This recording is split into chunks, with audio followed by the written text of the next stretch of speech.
इनकी औकात नहीं जो भारत के संविधान को हाथ भी लगा सके। खत्म करने की तो बहुत बड़ी बात है। कई हजार करोड़ की प्रॉपर्टी कर ली हिंदू हिंदू करके और सारा अपना आशियाना बना लिया दुबई में। कल परसों का लौंडा, उस पर 2000 करोड़ की प्रॉपर्टी कहाँ से आ गई? धीरेन्द्र शास्त्री पे भाई। जैसी सरकार बदलेगी फटाक धीरेन्द्र शास्त्री दुबई पहुंच जाएगा। भारत को ये अपना देश नहीं मानते, लूट मचा रखी है पूरी तरह से। इन्होंने देश को इतना बर्बाद कर दिया है क्योंकि या तो जनता इन्हें मारेगी या सरकार इन्हें जेल भेजेगी। जब अकबर ने हिंदुओं पर कर लगाया था तो ये कह रहे हैं हम है ही नहीं हिंदू। इन्होंने ब्राह्मणों ने कहा हम तो ब्राह्मण हैं, चुनिए हिंदू पिंदू ना यात्रा वात्रा। ये सारी की सारी वोट लेने की राजनीति है इनकी। वोट लेने की राजनीति, केवल सत्ता में बने रहना चाहते हैं। हिंदू राष्ट्र से बहुत बड़ा खतरा हो सकता है क्योंकि हिंदू राष्ट्र का होने का मतलब है कि संविधान का कत्ल हो जाना। इनकी तो औकात भी नहीं कि हिंदू राष्ट्र ऐसा बना सके। इनके बाप दादा ना बना पाए ना ये बना पाएंगे। ये जो भारत का संविधान है वो पूरी दुनिया का सबसे बढ़िया संविधान है, लिखित संविधान है और विविधता में एकता। भारत के अंदर विभिन्न विभिन्न धर्मों के लोग, विभिन्न जातियों के लोग यहाँ रहते हैं, अपने अपने हिसाब से त्योहार मनाते हैं, अपने अपने हिसाब से अपने जो धर्म के हिसाब से काम करते हैं। तो ऐसे ही ये हिंदू धर्म है। तो हिंदू धर्म में 4 वर्ण हैं। 4 वर्णों में जो ऊपर वाला वर्ण है, मतलब जो सबसे ब्राह्मण, तो ये जो घूम रहे हैं ये ब्राह्मण घूम रहे हैं। बाकी औरों को कोई लेना देना नहीं है किसी से भी। और ये जो बात कर रहे हैं कि हम हिंदू राष्ट्र बनाएंगे, ये तो पॉसिबल ही नहीं है। मैं आपके चैनल के माध्यम से लोगों को बताना चाहता हूँ ये इस देश के अंदर संभव ही नहीं है कि हिंदू राष्ट्र नहीं बन सकता। बिल्कुल संभव ही नहीं है। यदि हिंदू राष्ट्र बनाएंगे तब बन सकता है जब ये भारत के संविधान को खत्म कर दें। और भारत का संविधान, इनकी औकात नहीं जो भारत के संविधान को हाथ भी लगा सके। खत्म करने की तो बहुत बड़ी बात है। जो बाबा साहब ने संविधान जो बनाया था ना, वो ऐसे ही नहीं बनाया था कि संविधान को खत्म कर देंगे। अगर सरकार चाहेगी तब भी नहीं। सरकार की पावर ही नहीं है सब बदलने की। कैसा बदल देगी बताओ संविधान? बिल्कुल भी नहीं बदल सकती संविधान को। यदि संविधान बदलते हैं तो उसके बाद कहीं हिंदू राष्ट्र की सोच सकते हैं। क्योंकि यहाँ जो लोग है ना, यहाँ एक ही धर्म के लोग नहीं रहते हैं। ये जो ड्रामा जो चलाया जा रहा है, जो बाजीगर घूम रहा है, धीरेन्द्र शास्त्री अनपढ़ 25-26 साल का लौंडा, इसके बस की कुछ नहीं है करना। ये केवल प्रायोजित है और सरकार इसे आगे लेके चल रही है।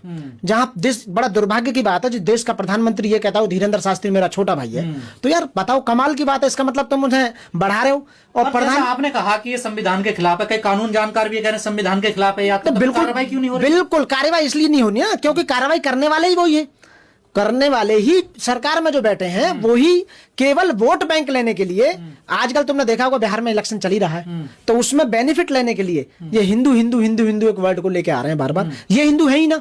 ये जो जा रहे हैं, जो यात्रा निकाल रहे हैं, ये वास्तव में हिंदू नहीं है। सनातनियों को जागरूक कर रहे हैं, वो एकजुट कर रहे हैं। मैं कह रहा हूँ ये हिंदू नहीं है, ये पलटी मारते रहते हैं। इन्हें राज करना केवल इनके, ये हमेशा सत्ता में बैठे रहना चाहते हैं। ये चाहते हैं कि भारत देश पे हम खुद राज करें। और यहाँ के जो मूल निवासी हैं, जो बौद्धिस्ट हैं, यहाँ के लोग, जो ओबीसी 85% है वो पूरा बौद्धिस्ट है, SC ST जो बौद्धिस्ट है, उसको ये उसे गुलाम बनाना चाहते हैं। और जो बात आप लोग कहते थे, जो आपकी मांग रही है बरसों से कि जात पात खत्म होनी चाहिए देश से, वही तो धीरेन्द्र शास्त्री कर रहे हैं। देखिए तो जात पात की विदाई कर रहे हैं। वो जात पात की विदाई नहीं हो सकती ना। सारे जितने भी आय के साधन हैं, इन 15% लोगों ने अपने काबू में कर लिए हैं और आज कह रहे हैं जात पात की विदाई। जात पात की विदाई तब होगी जब जाति के हिसाब से आय के साधन समान अनुपात में बांटे जाएंगे।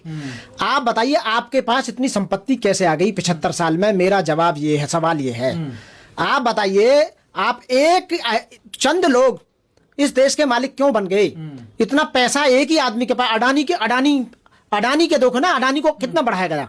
गुजरात का रहने वाला है, उसको इतना बढ़ा दिया गया, पूरे देश की संपत्ति उन्हें दे दी गई, प्राइवेटाइजेशन कर दिया गया और रिजर्वेशन को खत्म किया जा रहा है। और अपना रिजर्वेशन इन्होंने जो सुदामा रिजर्वेशन है वो बहुत जल्दी लागू करा दिया। कह रहे हैं कि जात पात की विदाई करो, सब है हिंदू, सब भाई हिंदू है। तो क्या जो 4 शंकराचार्य बनते हैं, क्या उसमें से कोई SC ST वहां भी कोई पद मिलेगा? नहीं, किसी को कोई पद नहीं मिलेगा। जब सब हिंदू हो जाएंगे तो क्यों कोई पद नहीं होगा। जो हिंदू है वो दलित भी तो हिंदू बना रखे हैं इन्होंने। जिनको मारते हैं आज, जिनके बहन बेटियों के साथ रेप करते हैं, जिनकी लूट करते हैं, जिनकी जमीन छीनते हैं, कौन है? यही तो कर रहे हैं अपने ही लोगों के साथ। एक हिंदू धर्म में इतनी बड़ी विडंबना है, इतना बड़ा कंट्राडिक्शन है कि ऊपर वाले लोग नीचे वाले हिंदुओं को मारते पीटते रहते हैं, उन्हीं की जमीन जायदाद को छीनते हैं, उन्हीं बच्चों के साथ में रेप करते हैं, उन्हीं के साथ में शोषण करते हैं। ठीक है ना? तो वो अपना मानते नहीं है। तो ये हिंदू राष्ट्र की कल्पना बिल्कुल गलत है। संविधान में बन ही नहीं सकता। बाबा साहब ने कहा था संविधान, ये मैं लिख के जा रहा हूं कि ये हिंदू राष्ट्र कभी नहीं बनेगा और ना ही बनने देना इस राष्ट्र को कभी भी हिंदू, क्योंकि हिंदू बनने के बाद ये देश बर्बाद हो जाएगा। भारत धर्मनिरपेक्ष धर्मनिरपेक्ष है। हाँ, धर्मनिरपेक्ष देश है और संविधान ये कहता है कि सरकारें किसी भी एक धर्म को प्रमोट नहीं करेंगी जो ये प्रमोट कर रही हैं। ये केवल वोट बैंक का नजरिया। मैं आपके चैनल के माध्यम से जनता को ये बताना चाहता हूँ, अवगत कराना चाहता हूँ, ये कुछ नहीं है हिंदू पिंदू, ना यात्रा वात्रा, ये सारी की सारी वोट लेने की राजनीति है। इनकी वोट लेने की राजनीति, केवल सत्ता में बने रहना चाहते हैं और 2.5 यानी कि 250 लाख करोड़ रुपए इन्होंने कर्ज ले लिया है, पूरे देश को बेच दिया इन्होंने। मैं बता रहा हूं, आप देख लें, उठा के गूगल में लिख के देख लें कि भारत पर कितना कर्ज कर दिया सन 2014 से लेके।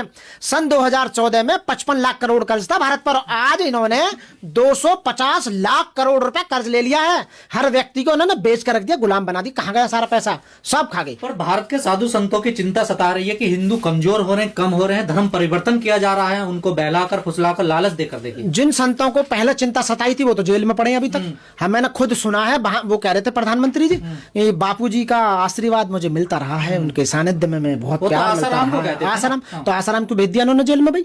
राम रहीम क्यों भेज दिया जेल में? रामपाल क्यों भेज दिया जेल में? बताओ ना, ये जेल में क्यों जा रहे हैं? अब इसकी बारी है जेल में जाने की। अब इस जैसे ही सरकार बदलेगी, जैसे ही सरकार बदली, अगली बार सरकार बदल ली है ना, पता कि हम नहीं आ रहे बिल्कुल भी, क्योंकि ये 400 पार की बात कर रहे हैं, आपका 240 पे पटक दिए।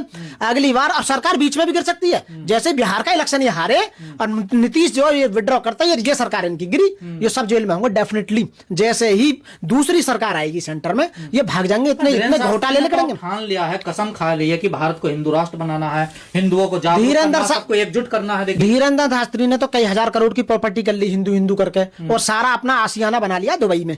ये तो दुबई भागने की प्लानिंग कर रहा है। जैसे सरकार बदलेगी, फटाक धीरेन्द्र शास्त्री दुबई पहुंच जाएगा डेफिनेटली। निकाल कर देख लो आप, अपने परिवार वाले सब वहीं भेज दिए इसने। ये केवल सरकार का एक वो है, केवल एक प्यादा है। कुछ लोग इसका विरोध भी कर रहे हैं। विरोध जो कर रहे हैं ना, हम जैसे लोग, वो पढ़े लिखे लोग हैं, संविधान को पढ़ा लिखा लोग जो जानता है, तो ये बीजेपी वाले कुछ भी कर सकते हैं। अरे विरोध, देश हमारा, हम देश के मालिक है यार, अपने देश से प्यार नहीं है। तो शास्त्री कह रहे हैं बोलने की आजादी है। धीरेन्द्र शास्त्री हुए या सत्ता में बैठे हुए लोग, इनका देश है ही नहीं है, ये अपना देश मानते ही नहीं है इस देश को। मैं कह रहा हूं, भारत को ये अपना देश नहीं मानते, लूट मचा रखी है पूरी तरह से। यहाँ के लोगों को कोई सुविधाएं मुहैया नहीं करा रहे, न्याय उन्हें नहीं मिल पा रहा, शिक्षा उन्हें नहीं मिल पा रही, स्वास्थ्य उन्हें नहीं मिल पा रहा, रोजगार उन्हें नहीं मिल पा रहा, कुछ भी नहीं मिल पा रहा, सब कुछ लूट कर रख दिया है। और ये यहाँ से भागने की प्लानिंग कर रहे हैं पूरी तरह से भाई। सरकार बदलते ही सारे के सारे इनके जब जितने घोटाले कर रहे हैं सब निकलेंगे, ये जेल में जाएंगे। उससे पहले इन्होंने सारा पैसा स्विस बैंक में जमा कर दिया है स्विट्जरलैंड में, और अपने इन्होंने रहने के ठिकाने दूसरे देशों में बना लिए। आप लोग कह रहे हैं ये साधु भी और जो साधुओं को प्रमोट कर रहे हैं ये भी, ये सब भागने जा रहे हैं। लूट इतनी मचा चुके हैं, डेफिनेटली भागने वाले हैं। किसी को नहीं पता, हमें पता है।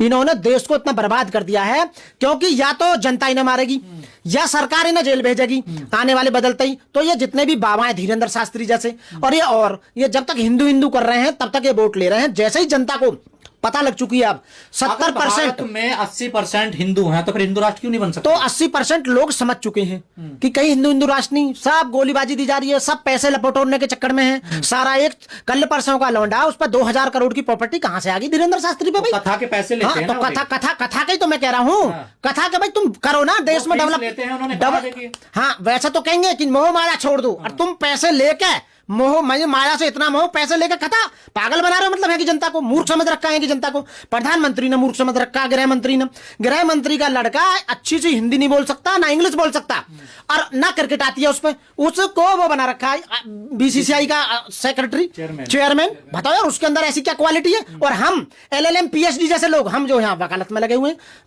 जो हमें सत्ता में बैठाना चाहिए, हम जैसे लोग को मैं कह रहा हूँ, मेरे को 1 महीना का प्रधानमंत्री बना दो, इन्हें समय अंदर करके ना पूरे देश को डेवलप कर दूं। बनाएगी ना, देखिए। मैं जनता ही सही तो कह रहा हूं, मैं जनता से रिक्वेस्ट करूं, हम मेरे को या मेरे जैसे लोगों को या अंबेडकरवादी लोगों को या बौद्धिस्ट लोगों को प्रधानमंत्री बना दो 1 महीने के लिए। ये सारे लॉकअप में होंगे और देश को इतनी अच्छी तरीके से चलाएगा अंबेडकरवादी कि आप ये कहोगे संविधान का 100% पालन होगा। 20 लाख पद जो बीजेपी ने साजिश से खाली पड़ रखे हैं, जो उन्हें भर नहीं रही, सबसे पहले 20 लाख का बैकलॉग जो OBC ST माइनॉरिटी सबका भरा जाएगा सबसे पहले।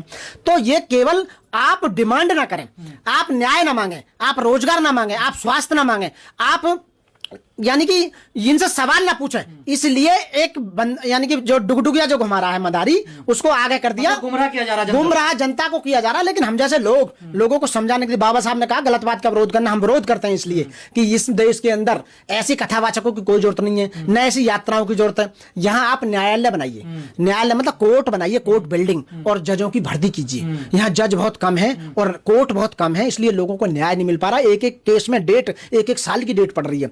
तो कितनी बार प्रपोजल भेज दिया है कि सरकार सभी स्टेटों में जजों की भर्ती करे और ग्राम न्यायालय बनाए, आज तक सुन नहीं रही बिल्कुल भी। आप ज्यादा से ज्यादा हॉस्पिटल्स बनाइए कि लोग मर रहे हैं, उन्हें दवाइयां तक मुहैया नहीं हो रही हैं, आप हॉस्पिटल्स नहीं बना रहे हैं। आप रोजगार के लिए कुछ ऐसा काम ही नहीं कर रहे हैं कि हम कुछ काम करें, आप स्वास्थ्य के लिए कुछ कर ही नहीं रहे। तो लोगों के जो रोटी कपड़ा और मकान और न्याय जो मिलना चाहिए उस पर आप सवाल खड़े ना करें, इसलिए पागल बनाने के लिए हिंदू हिंदू हिंदू हिंदू, कभी सनातनी, कभी आयुर्वेदिक, कभी हिंदू, कभी कुछ, मतलब ये बदलते रहे हैं। जब अकबर ने हिंदुओं पर कर लगाया था तो ये कह रहे हैं हम हैं ही नहीं हिंदू, इन्होंने ब्राह्मणों ने कहा हम तो ब्राह्मण हैं, तो ये ब्राह्मण बन गए। तो ये बदलते रहते। सनातनीवाद अभी कुछ दिन से लिया, जब हिंदू कहीं ना हिंदू की कोई मतलब धर्म नहीं है तो फिर सनातनी, अब अभी कुछ और भी कह सकते हैं आने वाले समय में। तो ये केवल मूर्ख बनाने वाली बात है। आप इनके चक्कर में ना आए, अपना समय बर्बाद ना करें, अपना पैसा बर्बाद ना करें, अपना स्वास्थ्य बर्बाद ना करें।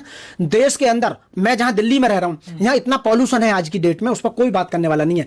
एक आदमी कम से कम 100 सिगरेट के बराबर स्मोक कर रहा है, पॉल्यूशन। बच्चे परेशान हो रहे हैं, उनके फेफड़े सिकुड़ गए हैं, लोगों को कैंसर हो रहे हैं। यहाँ का पानी इतना खराब है, पॉल्यूटेड, वो पानी सही पानी नहीं मिल पा रहा, लोगों को न्याय मिल पा रहा, खाना यहाँ मिल ही नहीं रहा लोगों को, क्योंकि लोग 10-10 हजार रुपए में एमटेक बीटेक घूम रहे हैं। तुमने देश की स्थिति को इतना नीचे ला दिया है, इतना नीचे ला दिया, क्योंकि अनपढ़ लोगों को कह रहे पहले राष्ट्र बचेगा तभी तो कुछ होगा ना। अरे राष्ट्र बचाना जरूरी है। राष्ट्र तो पहले भी था, राष्ट्र तो पहले भी था। जो देश के स्वतंत्रता सेनानी थे, उन्होंने देश को आपके हाथों में सौंपा, इसलिए थोड़ी सौंपा कि इसे बेच दोगे, दूसरों को, देश को बर्बाद कर दोगे पूरी तरह से। तो जिस देश पे 250 लाख करोड़ तुमने कर्ज कर दिया हो, तो तुम्हें देश से प्यार क्या है? प्यार है ही नहीं ना। और खामो खा धर्म और जाति में लोगों को लड़ा के बार बार आप यहां आना चाहते हैं। ऊपर से चुनाव आयोग चोर है, और चोरी में इनकी शामिल है।